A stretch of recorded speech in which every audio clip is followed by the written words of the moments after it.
Good morning, everybody. It's the morning meeting. Welcome in. Larry O'Connor, Melissa DeRosa here. Welcome to you both. Larry, what's giving you the biggest sticker shock of something you buy regularly currently? Oh, that's a great ground beef. Ground Ground beef is beef. still a little annoyingly high. Yeah, and I like my hamburger. I like my chili. I like Yeah, my beef stew. yeah. Melissa, I assume it's the $28 martinis here in Manhattan that's throwing you for a loop. $35 craft cocktail in Bushwick, Is that obviously. true? Is that true? No, I'm not a Oh. Mamdani voter. uh, anyway, Melissa and The martini Marxists. Larry Yes. are here. Thank you all for being part of the two-way community. We'll be taking your questions and comments. You can't get that in other morning programs, only here. So please, if you want to be in on the conversation, raise your hand. Whether you've raised your hand in the past or not, you're welcome to raise your hand. Whether you think beef costs too much or not, welcome to raise your hand. Whether you think Joe Kent is a joke or a national hero, welcome to raise your hand. Thank you for being part of Two Way. We'll run through the day book in just a moment, then run through the news of the day. Bunch of topics to get to, some interesting sound bites to play for you, and then we'll get to your questions. So please, as I said, raise your hand. If you're watching on X or YouTube, rather than not raise your hand, which you also shouldn't do, please no smack in the chat. Once again, I have to spend my evenings going through the smack and crossing it out and writing mean letters to people who send the smack in response, smack on smack, if you will. I don't have time for that. So please, no smack in the chat. Peace, love, and understanding.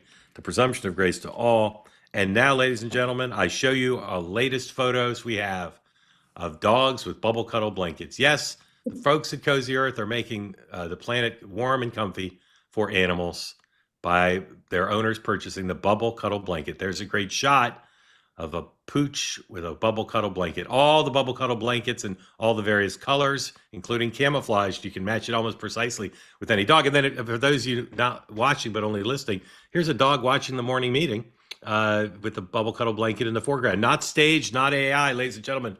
That occurred in the wilds of America. Bubble cuddle blankets, everything else from Cozy Earth available now, 20% off. Go to cozyearth.com. Use the promo code MORNING for 20% off. They craft every piece, and that includes every bubble cuddle blanket with care. You can get sheets and towels. And if you haven't bought anything yet, just try one thing and you'll see there's something different about Cozy Earth products, whether it's socks or sheets or blankets, whatever it is. They're really well made. They're really great price, particularly with the discount. Go to cozyearth.com. Use the promo code MORNING for 20% off. Thank you for your attention to that matter. All right, to the day book. Lots going on Capitol Hill today. The president, new media pool, is Semaphore today. Our friends at Semaphore taking the honored position. Secondary TV correspondent is News Nation, and Roll Call is the print pool, and the secondary print pool is The Hill. So if the president does talk to the media, there'll probably be a lot of questions about the motion to recommit. Larry, yes? Larry O'Connor trivia. My Yes. wife used to work at Roll Call. Really, what'd she do there? She was the video editor, or editor of video and digital content. Yeah. Melissa, what's your great connection to Roll Call, if any? I really don't have one. Okay, never mind then. The president, a light public schedule today. He's traveling in the middle of the day. He starts with executive time at 8 a.m. You might wonder why every day now he's got executive time at 8 a.m. The answer is so he can be watching the morning meeting. Hello again, Mr. President. We welcome you to call in if you'd got anything to say. He was up early on Truth Social again today. We debated whether he was up at early in the morning or stayed up all night. Don't know. Intelligence briefing at 10, and then he heads to Dover, Delaware, dignified transfer ceremony for 6 more fallen Americans who died in conjunction with the mission in the Middle East. There you can see the pictures of the 6. And not sure if he'll speak on the way back or during, but that's the only things on his schedule today. So we may not hear from the president. We'll see. The vice president has a schedule. He goes to what we call the battleground state of Michigan, to Auburn Hills, where he's touring a manufacturing facility and delivering remarks. People will be watching closely to see what he says about Iran, but also about the economy. And of course, Michigan's home to both the governor's race, a Senate race, and some contested House races. So it's a big state for the midterms, not just in a presidential. Lots going on Capitol Hill. If I told you everything that I'm interested that's going on Capitol Hill, it would take the balance of the program. So I'll be selective and tell you about some highlights. The main thing a lot of people are watching is all the intelligence bigwigs and the head of the FBI are testifying at 10 o'clock, including Tulsi Gabbard, but also John Radcliffe and Kash Patel in front of Senate Intelligence Committee. Tulsi Gabbard will be asked about many, many things, including her views of the intelligence related to Iran. In the past, she has conflicted seemingly with the president about whether Iran was close to developing a nuclear weapon. 30 minutes before that, while we're meeting here at 9:30 Eastern, Markwayne Mullin testifies at his confirmation hearing before the Senate Homeland Security and Government Affairs Committee. We'll see what kind of questions he gets. We'll see what kind of no votes he might get. But the Senate is so confident that he's going to proceed that they've already scheduled the committee vote for tomorrow. Senator Schumer, Senator Padilla, press conference on the SAVE Act at 11. Even though public opinion polls continue to show the SAVE Act's provisions to be pretty popular, not just with Republicans, the Democrats continue to message hard against it, leaving some in their party confused as to why they're spending so much time going after something that's pretty popular. The Senate is taking up the SAVE Act again at noon, and still no indication of how long Senator Thune plans to allow floor time to be eaten up by something that everybody believes is doomed. Hakeem Jeffries is doing two things simultaneously related to the partial government shutdown, as there continues to be concerns, including in this household, with a trip on Friday about long TSA lines. I don't know how you're supposed to know when to go to the airport if the line could be 5 hours. The White House put forward a new proposal that's got some give in it, not enough give currently for Democrats, about what they would do regarding how ICE operates.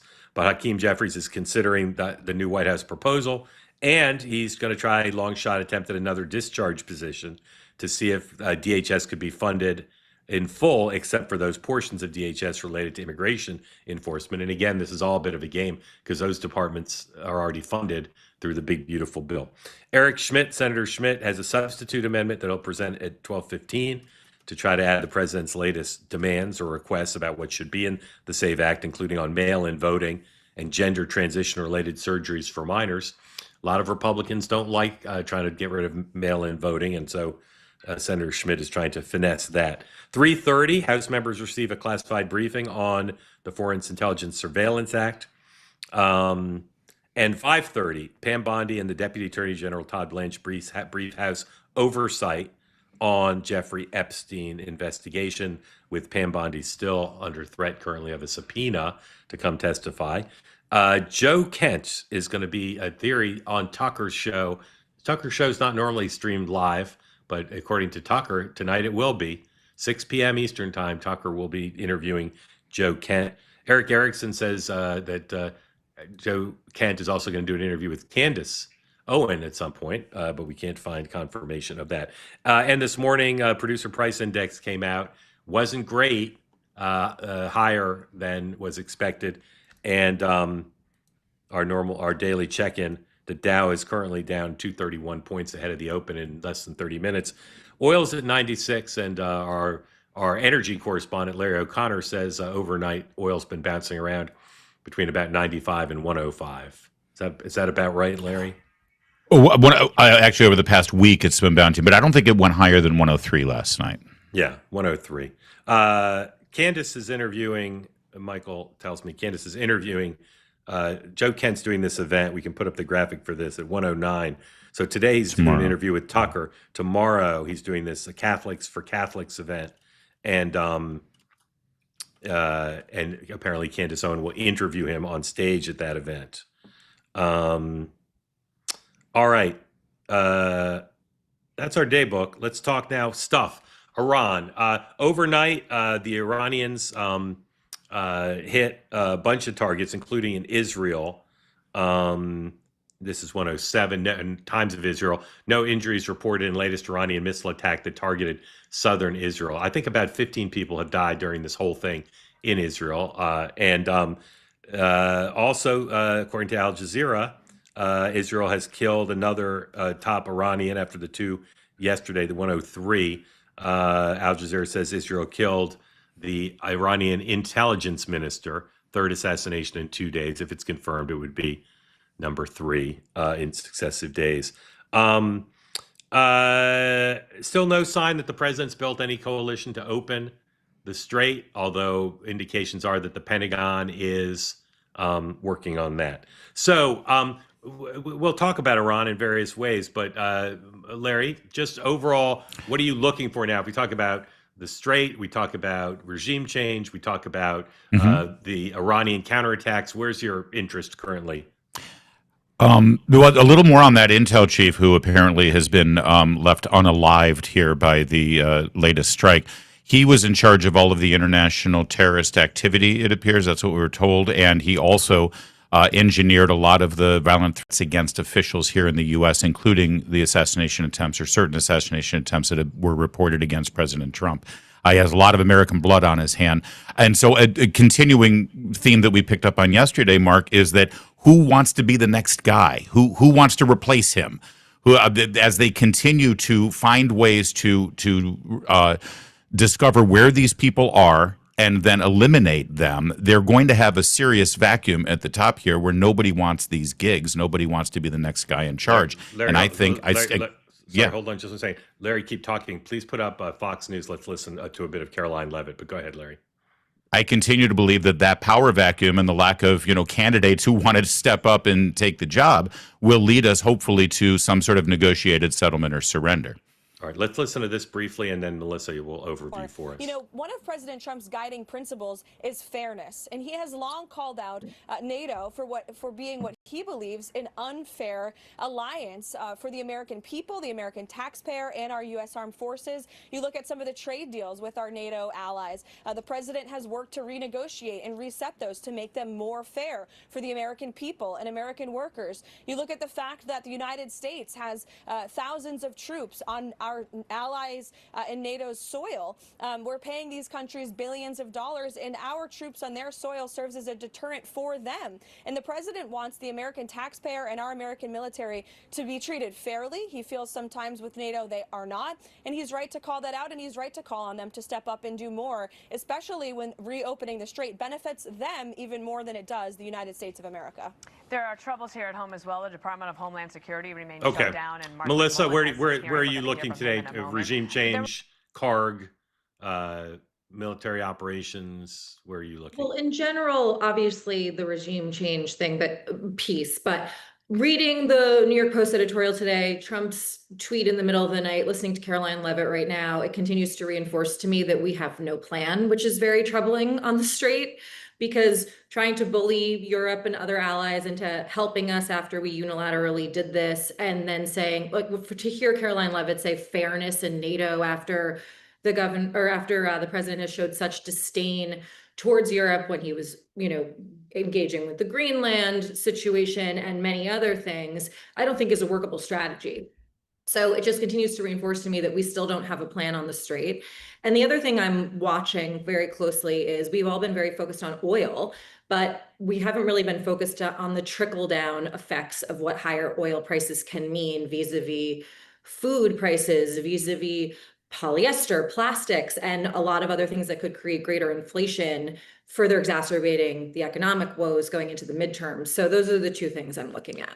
I think the plan, with respect, I think the plan for the strait is to have the military start degrading, continuing to degrade their military, their drones and their water capacity, and then on the coast to try to degrade there. I think that's the plan, at least in the short term. Do you guys know how far CARG? That's the only possible plan, isn't it? That's the only. Well, Yeah. until yesterday, it was to build a coalition of the willing to have ships to go through. Do you guys know how far CARG? The two are exclusive. Yeah. I think No, the they're one not. happens Yeah. while you've got Yeah. coalition to Yeah. escort ships. Yeah. Do you guys know how far CARG is from the Strait of Hormuz? How many miles? Give it to me in miles. Yeah, I'll do miles. Larry, do you know how many miles it is? Don't Google, Larry. I saw. No, I'm not. I'm not. Larry's asking Yeah. ChatGPT. It's at least 250 miles. It's at least 250 miles. So you guys are an Admiral Stavridis, so maybe you don't know, but is there a connection between taking CARG and opening the strait, or are they totally unconnected? I think taking CARG affects their oil production and their oil. But does that give us, if we took CARG, and I'm not saying we are, but if we took CARG, would it make it easier to open the strait in any way? Is there some bank shot there? I don't know, other than just debilitating Iran's ability to have any sort of commerce. I think it's just a pressure point, right? Yeah. All right, Joe Kent. I'm reluctant to even talk about Joe Kent because I think it's done. He'll be on TV. He'll replace He'll replace Conway. What's his name? Conway. George Conway. He'll replace George He's Conway now posing Tish James on Yes. Twitter yesterday and Yes. running for the Democratic governor's side seat. Yeah. Yeah, that guy. He'll replace George Conway as the most popular guest on CNN. But Hey, to don't me, tell Marjorie Taylor Greene that. yeah, or Adam Kinzinger, Melissa's friend, Adam Kinzinger. But I think that the lessons to me are, number one, the White House will come down hard, and their team, their outside allies will come down hard on anybody who tries to pull a stunt the way this guy did by putting out all the opposition research. They had it like that. But I also think the fact that it's been inadequately explained why he was meeting with J.D. Vance on Monday. Why did Tulsi Gabbard and Kent go see J.D. Vance on Monday to talk about his resignation? So he'll be on Tucker. That'll get a lot of attention. He'll be at this thing tomorrow. But Melissa, is the Kent story a story that lingers, or is it pretty much just an idiosyncratic inside the Beltway story about one guy who quit in a huff?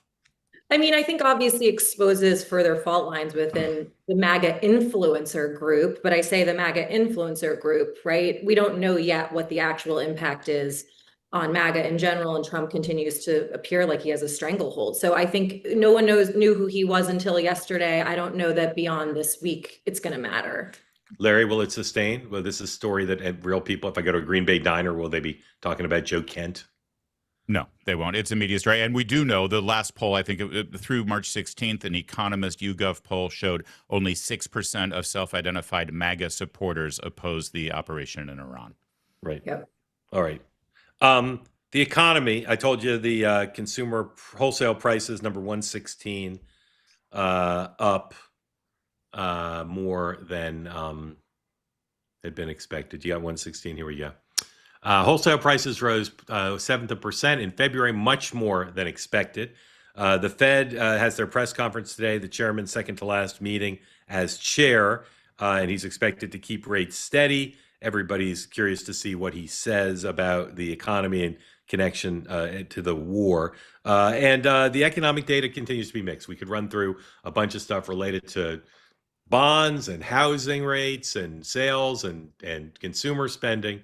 It's a question I like to ask on a regular basis here, Larry. Are the fundamentals of the American economy strong even in the midst of this war, or is it unknowable? Where do we stand with the U.S. economy?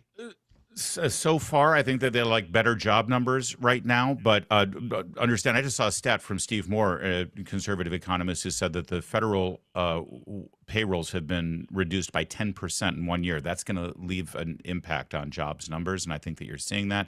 They'd like to see better private sector job numbers. And I think that they would like to continue to see inflation steady. But could be better, could be worse. How's that for an answer? Could be better, could be worse. Melissa, you want to just endorse that could be better, could be worse? Or do you want to be more bullish or bearish than that?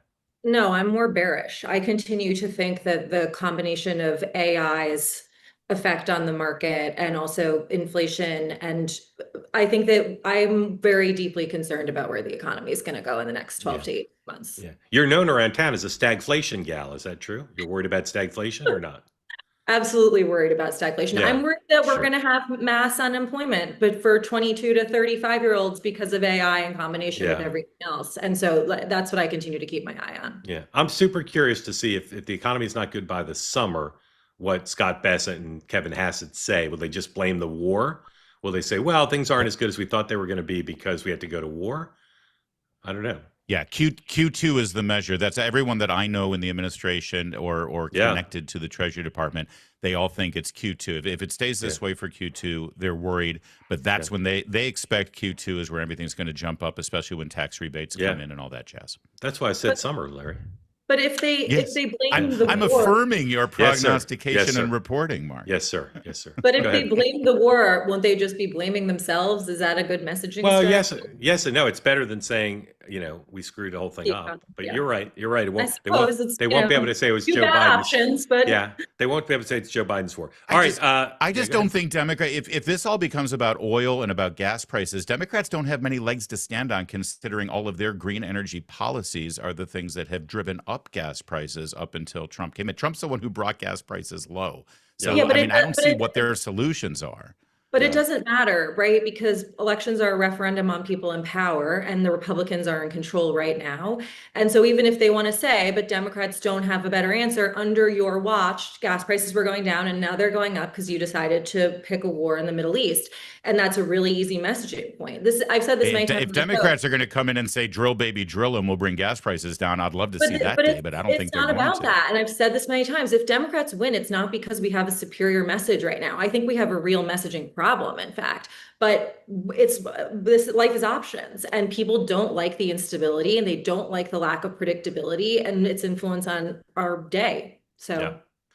All right, Markwayne Mullin goes before the Senate Homeland Security and Government Affairs Committee today. He's going to be confirmed, so I'm not quite sure why people get all excited about these confirmation hearings. It'd be interesting to see what he says about how he's going to run the department. Be interesting to see what he says about, his personal wealth. There's some questions the media is raising about his allegedly privately saying he worked in some secret missions overseas for the government before he was in Congress. Here are the lists of the members of the committee. 110, both Republicans and Democrats. It's being chaired by Rand Paul, who's had his share of public spats with his colleague in the past. And Rand Paul said to me and others in the run-up to hearing that he's really not going to comment on what's going to happen. So I suspect he might ask some tough questions and maybe he'd vote no. He said he hasn't promised to vote yes, but he's moving this through expeditiously. Ron Johnson, James Langford, Rick Scott, Josh Hawley, Bernie Moreno, Joni Ernst, Ashley Moody are the Republican senators, and then the Democrats on the committee questioning their colleague, Gary Peters, Margaret Hassan, Richard Blumenthal, John Fetterman, Andy Kim, Ruben Gallego, Alyssa Slotkin. Larry, if you could only watch one colloquy, which one would you most look forward to here? Well, after your interview of Rand Paul, I'm looking forward to see what the chairman has to say and how he votes. If he does vote against him, look for John Fetterman to offset that vote, and he'll still get out of committee. Yeah, Melissa, of the Democrats, who do you think will do the most damage to the nominee? They're not going to stop him probably, but who's the one who's got probably most equipped to ask him tough, substantive questions? I honestly could care less. And this is another one, as you said, it's definitely going to go through. So, and no one is paying attention to this and it's not going to have any lasting impact. And so I think it's totally irrelevant. I like Elise Slotkin personally, but yeah. Okay. Anyone's TSA, going to land a real punch. TSA, as I mentioned, I need this settled by Friday because I don't want to wait in line for 5 hours. Now, let me ask you guys a question. I'm good till Tuesday, by the way, in case anyone cares. Thank you. When people talk about these You lines, guys are both screwed. when people talk about these lines, well, let me ask you though, when they talk about the lines being 3 or 5 hours, is that for people with pre-check or is that just people without pre-check? Is the pre-check line 3 hours? I don't know because Mark, and this may be good news too. I don't know where you're flying out of, but last week I flew in and out of JFK and I flew through pre-check. Yeah, I was completely pre-check. That's what I think. I think I'm not going to have any problem. I think I'm going to get to the airport 4 hours early. I'm just going to walk through normal. I've got that. There you go. I got the touchless Problem thing. solved. Yeah. Anyway, is this going to be solved? Can either of you enunciate a way that the partial government shutdown ends? I still can't, but can either of you explain a process? I sort of took an indication this weekend. Most of the Democrats on the Sunday shows all said, "Hey, we want to fund TSA. We want, they're trying to do the Chinese menu, a little column A, column B, column C thing." That showed me that they had numbers suggesting that this is starting to hurt them. I agree. If Republicans can press it more and say, no, you don't get to do it that way, fund all of DHS or nothing, I think that they could win the day if they can press it, especially if they make the argument that, you got your Kristi Noem, you got your Tom Homan in charge, you got a reduction in Minneapolis. Let's be realistic. That guy's retiring also. What's his name's retiring? Oh, the CBP guy. Yeah. Melissa, the one with the wardrobe. Is the solution that Democrats cave and get a fig leaf? Bovino, thank you. Well, first of all, I think that the Democrats should have been saying all along, to Larry's point, declaring victory as these things have been happening. If it weren't for us, Kristi, declare victory. We wanted body cams. We forced their hand. And so they haven't been doing a good job messaging on that. I think the biggest question is going to come down to the warrants or the, being able to judicial warrants versus the not going to happen. No, I know, but that's where Democrats are stuck. And what I hear is that's a sticking point for Hakeem. I think Yes. Schumer is just gonna move along and do whatever Hakeem does. He can't afford to blink twice after what he did last time. He's already in enough trouble with this conference. But I hear that's the sticking point. And so if that continues to be, I agree with Larry. I don't see how it happens until the political pressure becomes so great. But neither side is messaging this as well as they could be, I think. I agree with you. I interviewed this morning on my DC radio station the mother of a woman who was just murdered in Fairfax County. She was murdered by a man who was an illegal immigrant and had been arrested over 40 times. The policies that the Democrats are pushing nationwide are in place right now in Fairfax County. If Republicans were smart, if they could play this game politically, they would be embracing the angel mothers like the one I just interviewed. Make that the story and say what happened in this Fairfax County will happen nationwide if Democrats have their way, and they're refusing to fund DHS so they can make it happen. That you can win this politically. I just don't see them trying. Well, and also Democrats should be saying, like Kathy Hochul went out and said that she met with Tom Homan and that she spoke to Donald Trump and that Donald Trump said to her, we're only sending an ICE if that's what Kathy asks for. That to me, they should say, look, we got them to roll over on one of the biggest things they said they were going to do and declare victory. It's like, to Larry's, neither side is doing this the right way. Yeah, the base of the Democratic Party doesn't want to hear that. They want total victory, just as the base on the Republican Party wants total victory on Save America. On the Save All right, Act. three quick topics, and then to your questions. Again, please raise your hand if you want in on the conversation. The results in Illinois last night, not a great night for AIPAC, not a great night for super progressives, but they're mixed overall. But everybody's saying one thing definitively: great night for Governor Pritzker. He won unopposed re-election, nominated to run for a third term. But his candidate, his lieutenant governor, won pretty easily a primary to be the next senator from Illinois, so she will be. Here's Governor Pritzker, I would say just auditioning for Larry and Melissa to be the Democrats' nominee for president in 2028 with his victory speech last night. Please roll that. 111. Friends, this is the fight of our lives. Everything we care about is under siege from Washington. Right now, grifters of corruption and selfishness, purveyors of bigotry and hatred, have taken control of the White House and the Congress. Their purpose is to make themselves and their dear leader richer, and to do it at the expense of the powerless and the most vulnerable. The carnival barker-in-chief. Oh, sorry, I meant the commander-in-thief. Says there's no federal money for health care and food assistance for families in need. We have challenges and opportunities ahead, but we will have to fight for our future. So I have just one question for you, Illinois. Are you ready? Are you ready for the fight? Are you ready for the fight? I am too. Let's go get them. Thank you all very much. All right, I have nothing against the guy.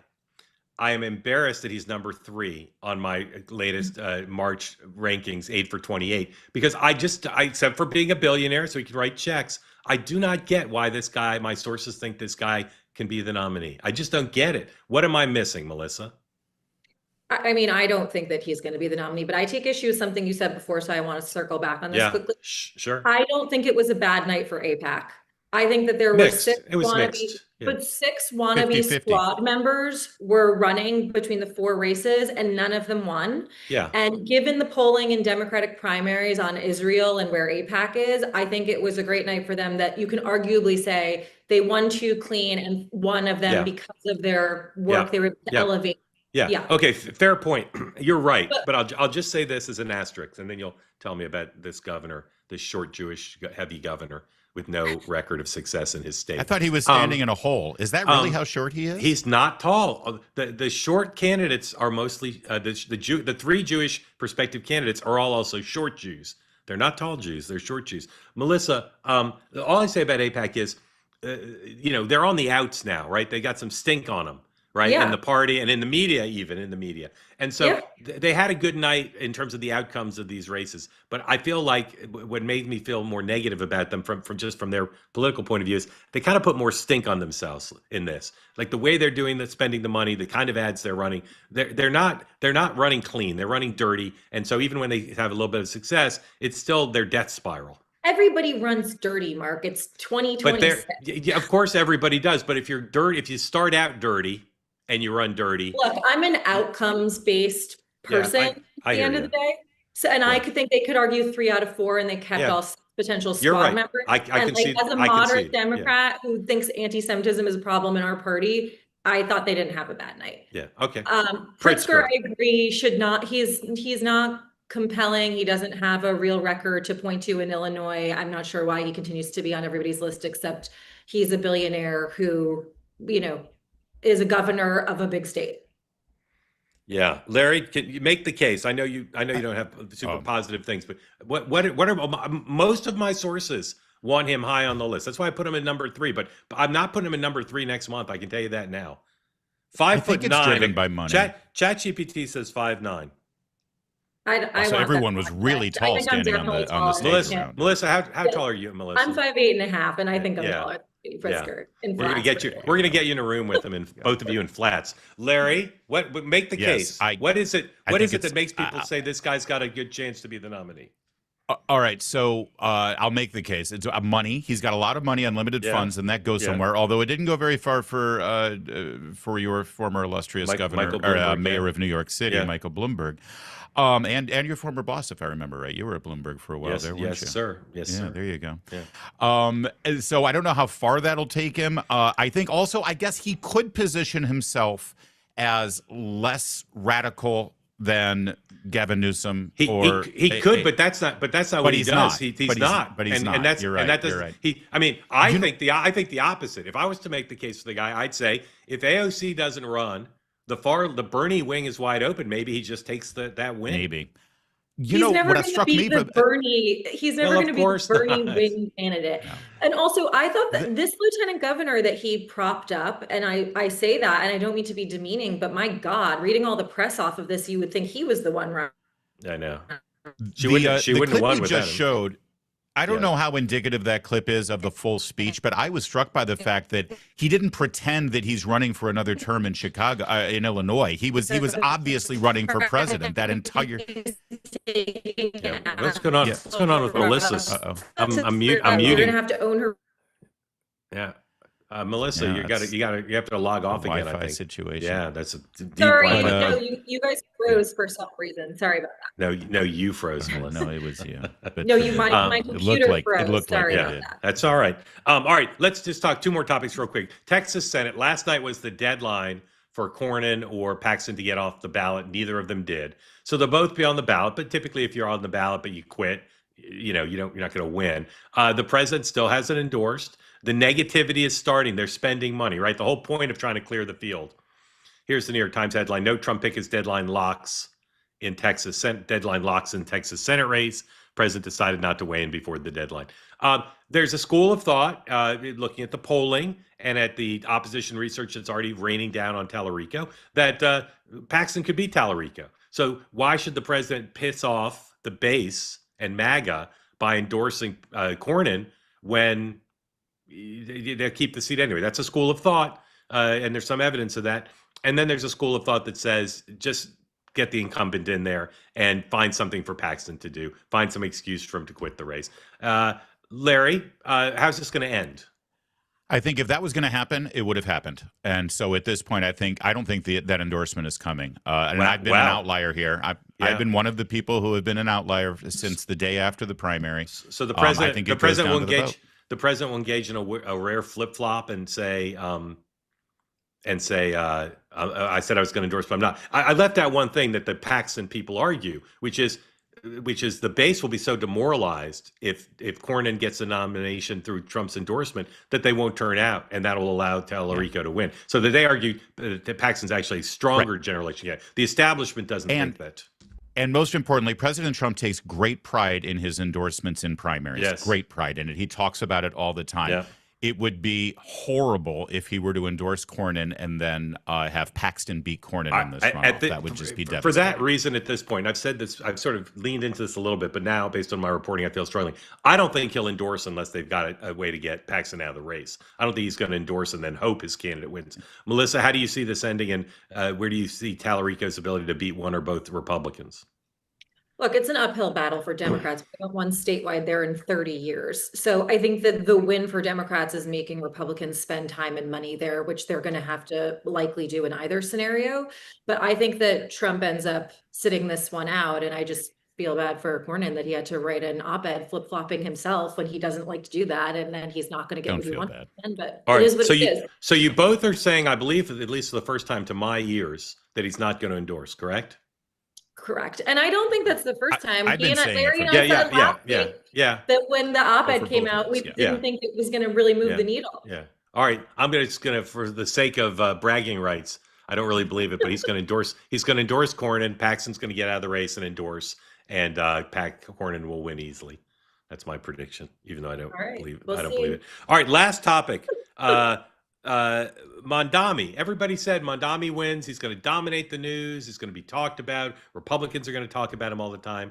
Then a couple things happened. First of all, the president and Mamdani became best friends, so it took a little bit of the edge off Republicans attacking Mamdani. And second, the national media found other things to cover. Here in Gotham City, though, this guy's covered every day. And I will tell you, and you know my view on liberal media bias, the New York Times coverage of Mamdani is one of the top, 25 outrages of media bias I've ever seen. It's phenomenal the way they cover him. They cover him, they bend over backwards every day to paper over not just the outrageous affiliations and statements he has connected not only to, but to Jews, but they also, they're not covering the fact that the city is not running very well. So we could talk about this for 2 hours. But Melissa, what are the three things that just should be getting more scrutiny that Mayor Mamdani has done or is doing that the New York Times is just ignoring? I think that his budget games, which have now caused for there to be credit rating downgrades in New York City, where he blatantly has gone out and lied about the budget deficit and how to close it, and the fact that he's clearly doing everything he can just to back into tax cuts, is a big story that shows that he's tax increases. Yeah, tax increases, I'm sorry. That's Is okay. that he is a big story that shows that he's disingenuous, that he thinks the economy is a game, all of these things that also All right. expose All larger right. things. that he didn't say. Taxes, budget's number one. Anti-Semitism and his Yeah. wife. And I think that he went out and lied a few days ago when he claimed his wife didn't know the Yeah. author that she illustrated for, and they've completely kept their eyes closed on that. Yeah. And even in the story that they did 2 days ago, and they were like, oh, he's actually tougher behind the smile, they just regurgitated things that were already in the public sphere and didn't do any real reporting. That story was crazy. It was so ridiculous. I'll tell you guys, when we were running in the campaign, when Governor Cuomo would go to a mosque and speak at a mosque, after we left, people from his campaign would call and scream at and threaten the imams. Like, this guy is not the smiley guy that you think he is, but there's so much more than, oh, he got involved in Nydia Velázquez's congressional seat. So I feel like when they do even try to say, oh, we're being tough on him, it's just to check a box, and the story itself is BS. Totally agree. Larry, will this have national implications? Either the press failure or his governance, will it have national implications or no? Well, not the press failure, because we've grown accustomed to it at this point. But I do think that Republicans are going to use Mamdani as a representation of where the intellectual and financial momentum is for the National Democratic Party. And too many top Democrats have either stayed silent or actually endorsed him. So you own him now. And I agree with everything that Melissa just said. I know you don't personally own him, Melissa, but I agree with you. Last question. Actually, the one other thing I would add to that list is the people he's put in place. His appointees are terrifying when you look into them and that's something that the New York press should be doing more of. Okay. Mandatory prediction 3 years out. Will Mayor Mamdani speak at the Democratic National Convention in 2028? Larry O'Connor. Yes, at noon. Melissa DeRosa. Nope. He's No. going to flame out. Yeah. All right. We'll see. Mayor of New York City. Wishful thinking. We'll see. All right, a quick word from a sponsor. To enter your questions, please raise your hand if you want to get in on the conversation. The Republicans might invite him for a primetime speech. Now that I think about it, if you're starting something new, whether it's a business or you want to do a website, e-commerce, let me recommend to you the folks at Shopify. 10% of all e-commerce in the U.S. runs through Shopify. Go on it right now and look at it. Very easy to use and allows you to get started in a way, all under one roof, that allows you to use their ready-to-made templates and AI-powered tools, inventory, payments, analytics, marketing, 24-hour customer support. It's all available to you right now. And as a listener to the program, a viewer of the program, you can get a 1-month trial for $1. So go give it a try. If you're starting something, $1, go to shopify.com/Mark and try this tool. Very sophisticated, constantly updated. They understand how to make it these templates usable for all sorts of businesses. Go to shopify.com/Mark and try it out. $1, just $1 to try it for a month. Shopify.com/Mark. Here we go, ladies and gentlemen. Come on in. Tell us where you are, what's on your mind. We start with Bob. Bob, thank you for being part of Two-Way. Is that your bracket behind you or just some random bracket? No, It's that's empty. my bracket because it's blank. I haven't okay. filled it out yet, but yeah, it's pretty much Go my blue. bracket. Yeah. Getting ready to start. I actually covered a lot of high school basketball. We did 43 games on the radio, so I just kind of got into shifted to NCAA here this week. Nice. Hey, Mark, we I've need got- a two-way bracket. We need two-way. Mark. You're not allowed to say I much, man. oppose. No, I oppose. I oppose. You it. oppose. Just watch the games. No, You don't need to gamble. Just watch the games. no AI cheating either. Do your homework, people. Do your own research. Anybody who does a bracket without AI cheating is silly. Although someone the other day said, I can't remember who it was, just look at Obama's bracket and do that. Just take Obama's bracket. That's probably good. That's probably good Yeah. advice. That man seed. spends hours on his bracket. Bob, what's up? Two things. One, I live in Illinois, and not that this surprises me, but I saw that the lady that ran the F Trump ads basically won last night in her bid for the Senate seat. You would think watching TV around here that the number one problem Illinoisans have, and again, I live in Northern Illinois and have basically lived in Illinois most of my life. You'd think the number one problem that Illinoisans have to face is Trump. And believe me, seeing all the ads, it's ridiculous. Now, I understand that they fundraise off that, but I want to pivot now and tie this to the Oscars, who I read the ratings of this morning, and they fell a little bit further. And I asked people in my group, and I'm a movie guy going way back, about the Oscars, and so many of my friends have said that they won't watch it anymore. And I wonder if and maybe this is a question for Melissa above everybody else, because I'm to the point where I won't vote for a Democrat in Illinois ever again, probably in my life, not unless they pivot 180 degrees. I'm getting to the point where I see people that won't stand up for American citizens over illegals at the State of the Union, that start calling a military action when they supported Obama in Libya, but Trump's war is illegal right from the jump. I mean, is there any concern on and I voted for a Democratic president 2 times in my life, by the way, so I'm not just some crazy right winger who always hates on the D's. Is there any concern amongst Democrats at all that they're basically burying themselves and that there's millions of people like me that will never give them a chance again just because of observed behavior? Thank you, Bob. Melissa. No, because right now it's working. I mean, we saw in 2025 in the major special elections and in New Jersey and in Virginia, and even what's been going on in 2026, that it's working. And, again, I think that people like balance, and I think the country feels so unstable right now that people are just, going for the opposite party, not necessarily because of the affirmative message. But what you just experienced in Illinois was a primary. So, I mean, of course, in a primary, it's who can run furthest left and who can be most anti-Trump in the most compelling way. So I'm sorry you had to suffer through all those ads, but it's just the reality of politics right now. Unfortunately, I wish we would have a more affirmative message about what we stand for and how we would actually lower prices and how we would govern differently. And right now, we saw Pritzker just now on stage. I mean, that's what's resonating. We see Gavin Newsom embarrassing himself, I'm sorry, in my opinion, on a nearly weekly basis on the Trump stuff. And right now, it's just working with the base. Yeah. 3 quick Bob, updates. Go ahead, Larry. Real quick. I was just Go going to ahead. say cynically, Bob, I don't think demographically you're the main focus for growing the Democrat Party right now. And I think that we've seen that reflected in a lot of their policies over the years. And sadly, that's where we are. Yeah. Three quick updates. Sirens in Israel as they worry about some attacks from Iran. Second, the vice president's about to leave Andrews for Michigan, accompanied by the second lady and the EPA administrator. And accompanying Markwayne Mullin, whose hearing is underway at his nomination hearing, sitting right behind him, is Mr. O'Brien, who famously almost got into a fist fight at Bernie Sanders' hearing. So their rapprochement is well known, but he's with them at the hearing today. All right, Carrie, welcome in.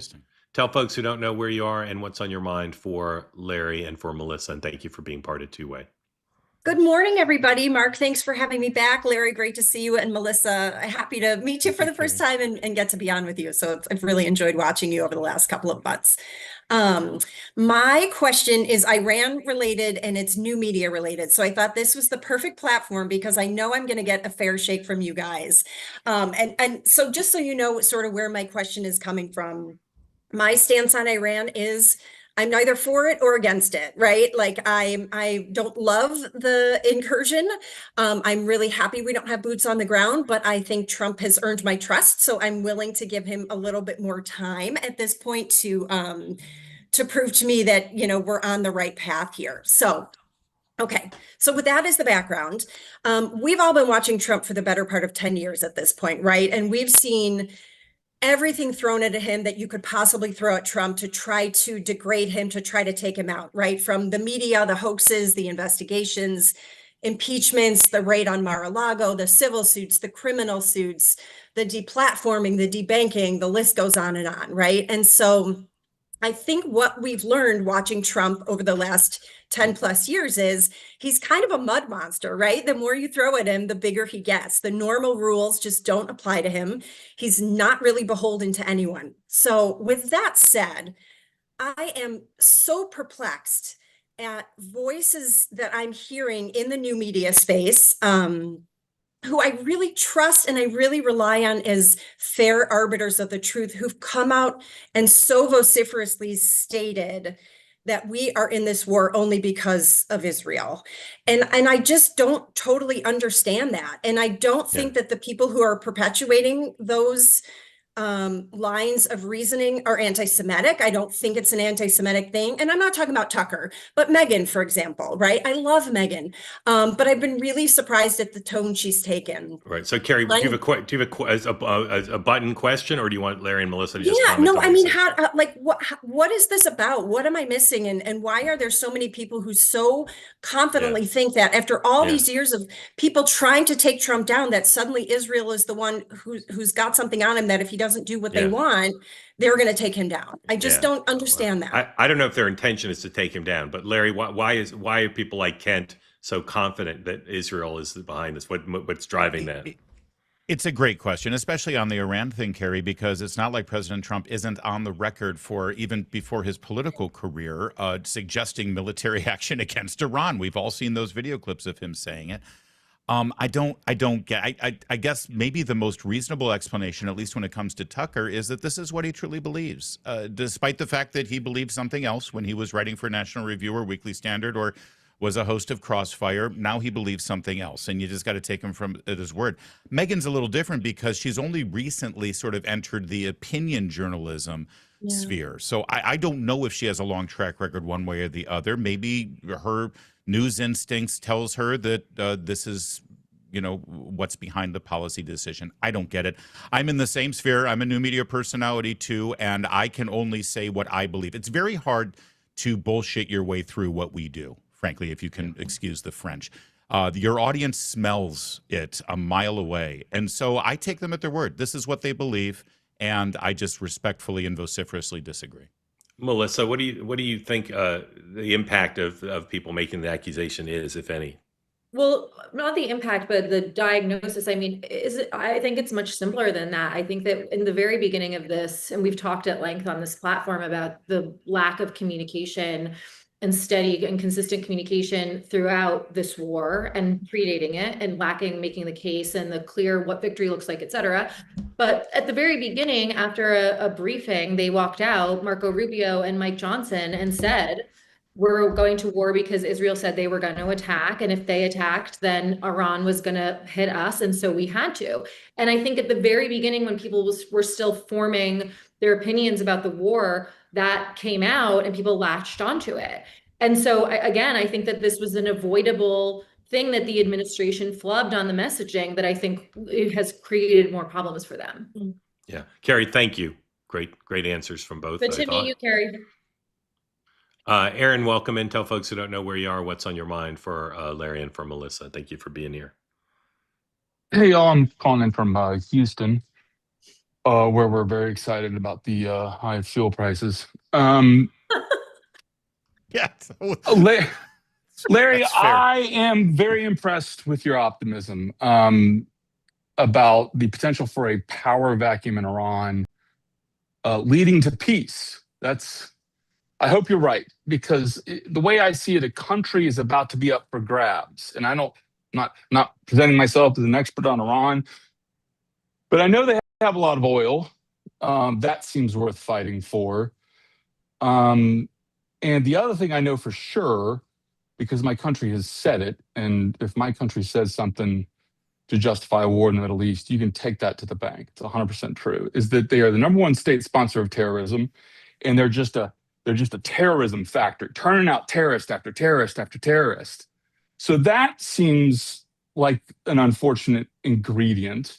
And I don't think we've learned our lesson. We're not going to send an infantry battalion to Tehran. So that's, my question is, you put all these ingredients into a stew, you add some heat, and it seems to me like a recipe for mayhem.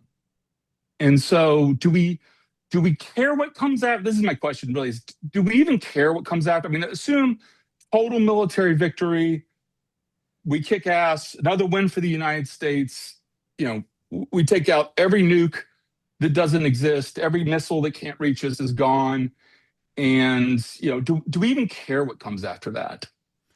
I think we care, Aaron, and I'll say this. First of all, I appreciate your cynicism and your sarcasm. I do, although I don't think it's completely sarcastic. They are the leading sponsor of terror over the last several decades. There's whether they're churning them out or whether they're just funding them, encouraging them. But we know that Hamas and Hezbollah and the Houthis and other terrorist organizations are directly connected to Iran. That is without a doubt. And we do know that they've got American blood on their hands from the Iraq War and the IEDs and the incursions across the border into that conflict. So, I mean, that is a righteous reason for this military action, I do believe. I think that the calculation was whatever replaces this regime can't possibly be worse than what we've endured and what the region has endured for the last 47 years, number one. But number two, there's a real possibility for whatever replaces them to be very positive and actually a partner for us and for our neighbors their neighbors in the Middle East. I'll just finish with a quick question. When you say you're concerned that this is a country up for grabs from within and from bad elements or potentially worse elements within the country, or you mean up for grabs from a foreign entity?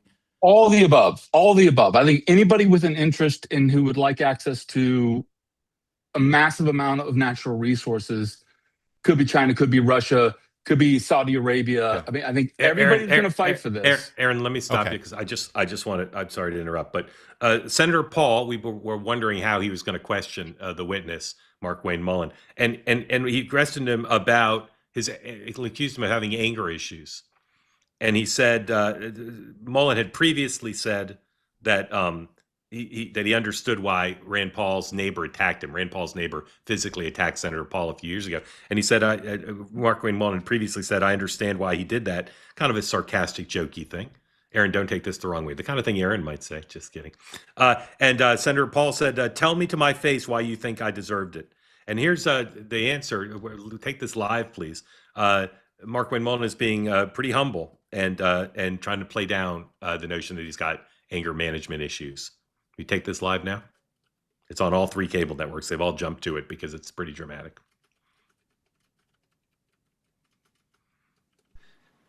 But at 18 years old, and I was 19, she agreed to marry me.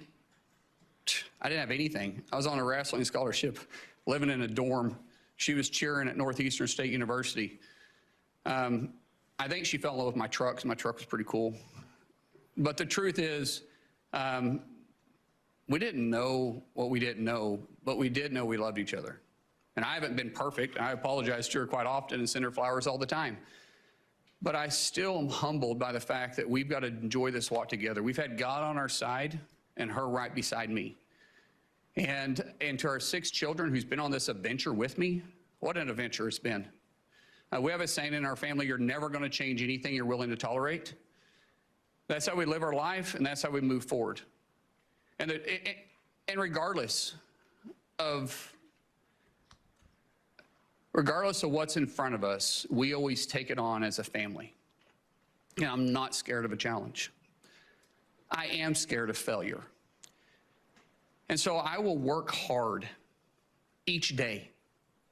I'll work hard to make the 280,000 employees at DHS with the 22 agencies that's underneath me proud. I'll show them somebody that no one will outwork. I'll work beside them every single day to not just secure a homeland, to bring peace of mind and confidence to the agency.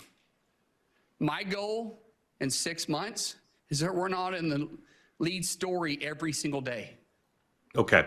My goal is take for it people down to understand for we're now. out there. So Rand Paul was quite intense in his opening statement and framing the questions he plans to raise about anger management and about whether the senator, his colleague, is someone who tells the truth. And Markwayne Mullin said moments before we joined there, everybody in this room knows that I'm very blunt and direct to the point, and if I have something to say, I'll say it directly to your face. So we've seen now they're talking to each other in their opening statements, but in a little bit we'll hear the questioning. And I suspect this is why Senator Paul didn't want to talk about it in advance, because he wants to let it all play out here in real time. So we'll have full coverage of this, of course, on Two-Way tonight, and I may decide to take this live in the next hour on SiriusXM, which is where I'm headed. I'll be on SiriusXM from 10 to 11 for the second hour of the morning meeting, and then I'll be on with my friend Michael Smerconish at 11 o'clock. And then later tonight, back on Two-Way tonight, and great guests, which Larry will tell you about in a minute. I'm going to excuse myself, let Larry and Melissa finish up. Grateful to you both for being here. Tomorrow morning meeting, we can't announce it yet, but we may have some great, equally great, I should say, co-hosts. So stay tuned for that. Hopefully we'll have that announcement before too long. Larry, Melissa, thank you both. I'll see you soon. Have a good end of the program. We'll take it from here. And by I just want to add that the accusation that Markwayne Mullin has anger management issues may be true. I've never met the man, but I do know that he never shot his puppy in the face. So That's a very good point, Larry. I'm just saying. I would also like to know how he pivoted into talking about his wife and sending flowers and not being perfect, but go back and watch that later. I don't know. Maybe it has something to do with Rand Paul. I gotta say, again, I want to look at the whole statement. But if Rand Paul, sorry, Aaron, you're still here. Do you want more answers to your questions that you asked? I hope I answered it satisfactorily.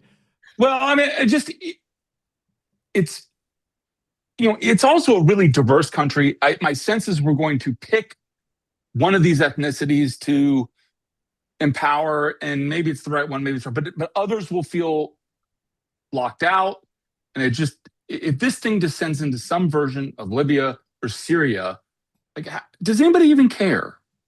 Well, okay, let me, and sorry, Melissa, I don't mean to jump in again, but I can tell you that I have heard people who are either in the administration or influential to the administration speak about this sort of thing. And I think that there is a mindset that if there is that kind of chaos and sort of a civil war and a struggle for power within the country, cynically speaking, and I hate to say it, but they're focused on themselves and each other instead of their innocent neighbors. And so let them fight it out. At least they're not bothering us and our allies in the region. Melissa, do you know any different there in terms of?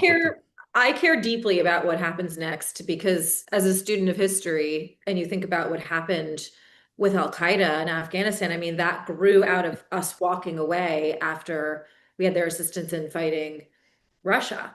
And then the absence of leadership and a population that is young, male dominated, and who have no options or no hope, then turn to terrorism. And so I think if we don't do this the right way, now that we're there and we have kicked this hornet's nest, that we will then be dealing with another version of it in however many years down the road. So, I mean, I personally very much, for my nieces and nephews, care about what happens next, because I think if we don't handle this the right way, we might really, really live to regret having done this. Thank you, Aaron. Appreciate it. And my friend Kurt Schlichter now has a house in the Houston area. He's there half the time, so I'm going to visit him. We'll get some barbecue and enjoy the results of those oil prices that you are enjoying. The only man in America enjoying that right now. Thanks, Aaron. Appreciate you. Melissa, this was fabulous, as always. And may I compliment you on your necklace? That is a beautiful necklace you're wearing today. Thank It's you. a I great appreciate look. that. Hope to see I you dressed soon. down today. I usually dress a little nicer. Today I dressed down, and you look like you're getting one of those aforementioned $25 craft cocktails as soon as the show is over. So I feel bad. $35 in Bushwick. Get it Oh, right. I apologize. Thank you, Bushwick. Later today, Citizen McCain will be live at noon. Miranda's going to welcome Reason reporter Billy Binion and New York Post financial correspondent Lydia Moynihan. Lydia's been doing some great work recently and making a lot of noise on social media with her strong opinions, and she does a great job on that CNN Abby Phillips show. So take a look at that exchange today at noon live. And then two-way tonight, we'll be back at 5 p.m. live with former RNC Finance Chair Todd Ricketts and Democrat strategist Steve Elmendorf. That will be at 5 p.m. Morning meetings back tomorrow live at 9 a.m. with Kevin Walling and a mystery person in my seat that we're still waiting to hammer out. Also, the Moynihan Report. Let me remind you of this very cool Automation Nation AI Jobs and the Case for UBI live and in person on Wednesday, March 18th at the Village Underground in Gotham. It's airing on YouTube as well from 6 to 7:30 p.m., but come on out live for it. That'll be fun. Automation Nation is going to focus on AI's impact on our workforce and whether or not this impact will renew the conversation about a universal basic income.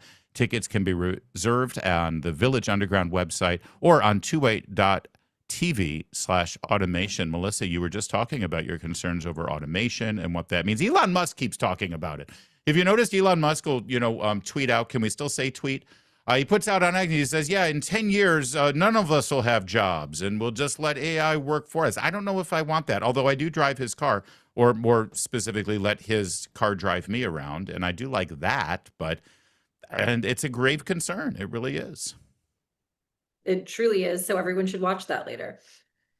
Yeah, I worry about AI displacing people, not just for the economic purposes of it, but for the humanity of it. I think we were called to have a job. We were created to work the land and to work for our families. It literally keeps me up at night thinking about what could happen to the country, to the world with AI's intervention.